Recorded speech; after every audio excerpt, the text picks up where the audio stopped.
Seorang gadis muda hidup sederhana demi masa depannya. Tapi ketika virus mematikan, menyebar dan menelan segalanya, yang tersisa hanyalah kesepian dan firasat buruk. Ini adalah kisah Ana, gadis yang berusia 20 tahun yang sedang menempuh kuliah. Suatu hari, Ana menerima telepon dari seorang ibu yang sedang sakit, mengubah semuanya.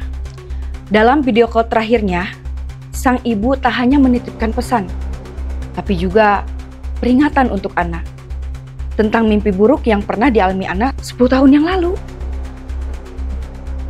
Apa yang sebenarnya mengintai Ana dan kenapa mimpinya terasa begitu nyata? Saksikan selengkapnya di episode ini.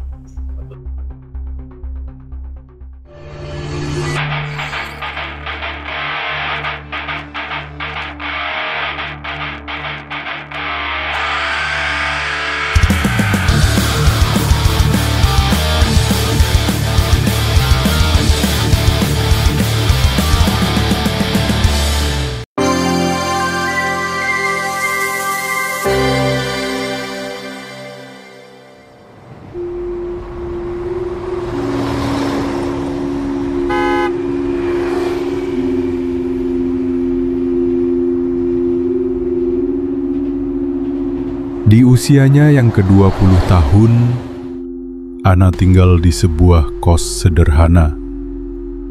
Tempat itu bukan hanya jadi tempat tinggal, tapi juga gudang kecil untuk barang dagangannya.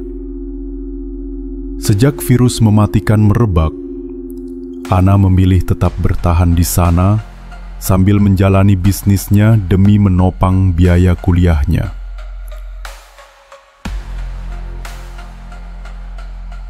Dia tak pulang ke rumah, meski hatinya sering gelisah karena mengetahui bahwa saat ini ibunya ikut terkena virus.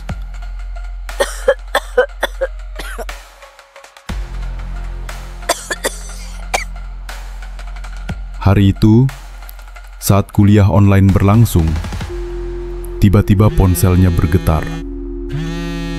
Nama ibu muncul di layar. Dengan terburu-buru, Ana meminta izin pada dosennya, lalu mengangkat panggilan itu. Suara ibunya terdengar lemah, disertai batuk yang membuat dada Ana serasa ikut sesak. Nak, bagaimana keadaanmu? Semoga kamu sehat-sehat. Mohon maaf ibu mengganggu kamu belajar. Ibu kangen sekali. Akhir-akhir ini ibu mimpiin kamu terus. Sebelumnya tolong kamu tenang ya nak. Apapun kondisi ibu hanya ingin mendengar kabar kamu saja. Sepertinya ibu sakitnya bertambah parah nak. Karena virus yang sedang menjadi pandemik ini, rasanya ibu tidak kuat lagi nak. Tapi ibu berusaha kuat untuk melihat kamu sukses. Nafas ibu semakin sesak, dan seperti kamu tahu, ibu juga ada beberapa komplikasi penyakit semenjak ayah kamu tidak ada. Apapun bisa terjadi dalam kondisi ibu seperti sekarang. Sebelum terlambat, ibu hanya ingin menitipkan beberapa pesan kepada kamu. Kalimat itu membuat tubuh Ana kaku karena khawatir dan langsung memotong omongan ibunya. Ana hanya mau mendengar keadaan ibu baik-baik saja. Ana mau ke sana sekarang menjenguk ibu. Ana sangat khawatir dengan keadaan ibu. Dengan suara lirih, ibunya menjawab, Tidak perlu nak, ibu sedang isolasi mandiri. Tidak boleh bertemu siapapun. Kamu fokus saja. Selesaikan tugas dan pendidikanmu ya nak. Ibu akan berusaha bertahan, biar bisa lihat kamu wisuda sebentar lagi. Lalu bagaimana Ana bisa membantu ibu supaya ibu sehat? Pokoknya Ana mau ketemu ibu. Ana tidak punya siapa-siapa lagi selain ibu. Tanya Ana. Tidak usah nak, yang penting kamu sehat di sana. Doakan saja ibu ya nak. Jawab ibunya. Sekarang pesan ibu tolong didengarkan. Ibu ingin melanjutkan pesan ibu tadi. Dan tolong diingat baik-baik. Ingat ya nak, kamu sudah besar sekarang. Ibu yakin kamu bisa jaga diri. Kamu sudah bisa mandiri. Lalu ibunya kembali mengingatkan Ana Tentang mimpi buruk yang kamu alami 10 tahun lalu. Bagaimanapun keadaannya, kamu jangan sampai terpengaruh oleh makhluk yang ada di mimpimu itu. Jangan meminta pertolongan kepada siapapun makhluk selain Tuhan ya nak.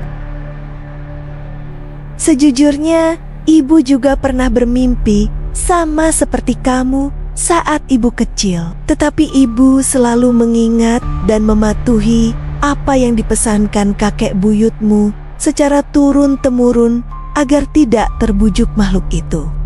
Apalagi meminta pertolongan apapun dari makhluk itu. Tidak mengikuti apapun keinginan makhluk yang sama seperti di dalam mimpi yang kamu alami. Ibu harap kamu ingat terus ya nak. Selalu ingat semua pesan ibu. Sudah dulu ya nak. Ibu belum minum obat. Kamu lanjutkan studi kamu dengan baik. Mendengar hal itu, Ana menahan tangis, memohon agar bisa segera menemui ibunya.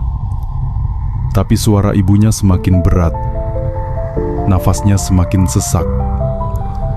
Hingga akhirnya, sambungan telepon itu terputus. Ana menatap layar ponselnya. Rasa panik menghantamnya. Bahkan dia tidak begitu memperhatikan lagi mata kuliah online-nya.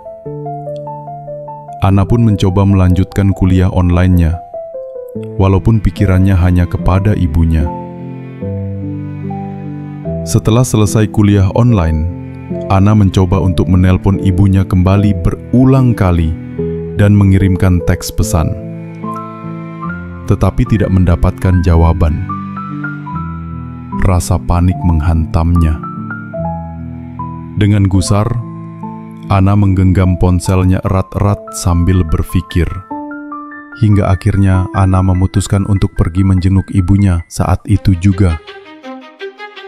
Dengan bergegas, Ana memesan mobil online dan mengenakan maskernya. Tidak lupa, Ana juga menyemprotkan parfum aroma vanila kesukaannya.